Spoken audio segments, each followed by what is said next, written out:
Is it really necessary to have multiple suppliers for the same part or for final assembly? On one side, you need to qualify extra suppliers, which takes time and resources, and you might not even need them. And on the other hand, relying on just one supplier can leave you exposed if something goes wrong. So you need to ask yourself, is it worth evaluating and approving more suppliers if you might not need them? And in this video, I'll help you to answer this question. I'll break down the differences between single sourcing and dual sourcing, the trade-offs of each approach, and how to figure out what makes sense for your supply chain. Let's start with single sourcing. Single sourcing simply means working with one supplier for a specific part or consolidating your supply chain to a single contract manufacturer. Let's take this pretty cool looking vehicle as an example. While we are in the automotive and mobility industry, we don't make this product. I just pulled it from GrabCAD, so shout out to GrabCAD. If your strategy is single sourcing, then you will have to just find one supplier for each unique item. So this would include the chassis, frame, axle, engine, pedals, tire, exhaust, and more, and then one supplier for final assembly. This is a common approach, especially in the early stages of production. Why? Well, because it's faster to set up, easier to manage, and you don't have to split your focus between multiple suppliers. When everything goes smoothly, single sourcing can feel like the simplest and most efficient way to run your supply chain. One of the biggest advantages of single sourcing is how simple it is to manage. With one supplier, you don't have to coordinate multiple production schedules or track different shipments.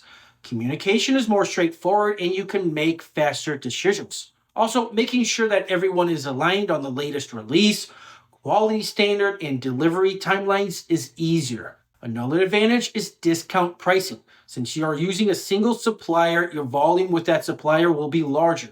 So they should be able to provide you with better pricing since your order volumes are larger.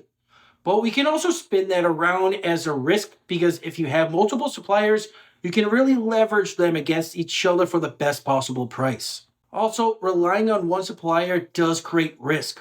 For example, if the frame supplier for some reason is shut down or is hit with capacity constraints, then you can't assemble a vehicle and then you can't ship out. Now let's talk about dual sourcing. Dual sourcing means working with more than one supplier for the same parts or product.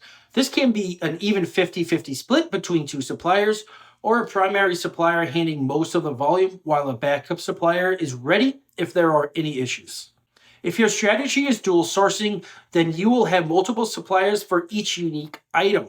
So instead of having just one supplier for the frame, axle, engine, pedals, tires, exhaust, and more, you will have a primary supplier and also a backup supplier for each part. The goal of dual sourcing is to build a resilient supply chain to keep shipments on track in case there is any disruption in one supplier or region.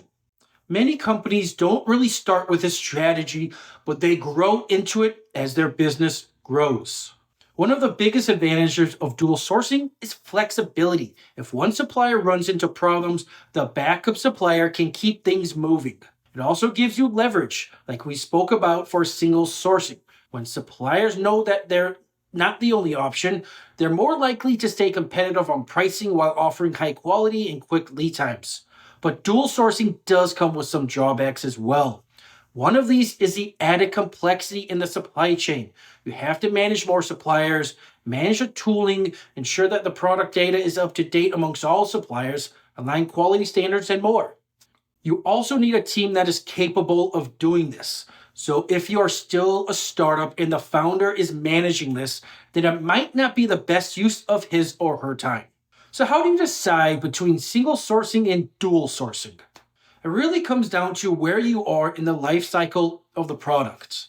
If you're launching a new product or working with low volumes, single sourcing can help you move faster and keep things simple. It's often the most practical way to get started.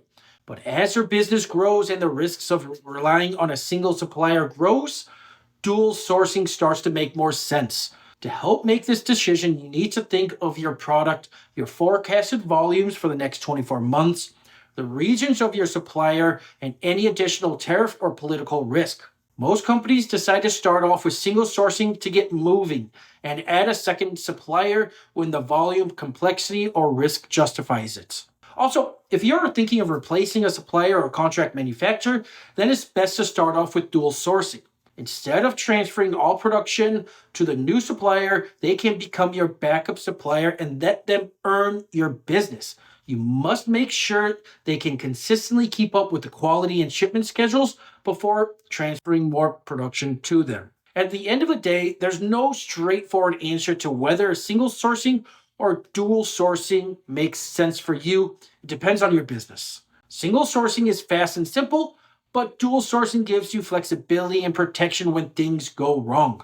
If you're exploring ways to make your supply chain more resilient, reach out to us and we would be happy to learn more about your business and offer our advice. I hope this gives you a better understanding of the differences between single sourcing and dual sourcing. If you have found this helpful, then please like it, share it, and subscribe to the channel. Also, if you do have any questions, then please just comment below and I'll be sure to get back to you. Thank you everyone for watching.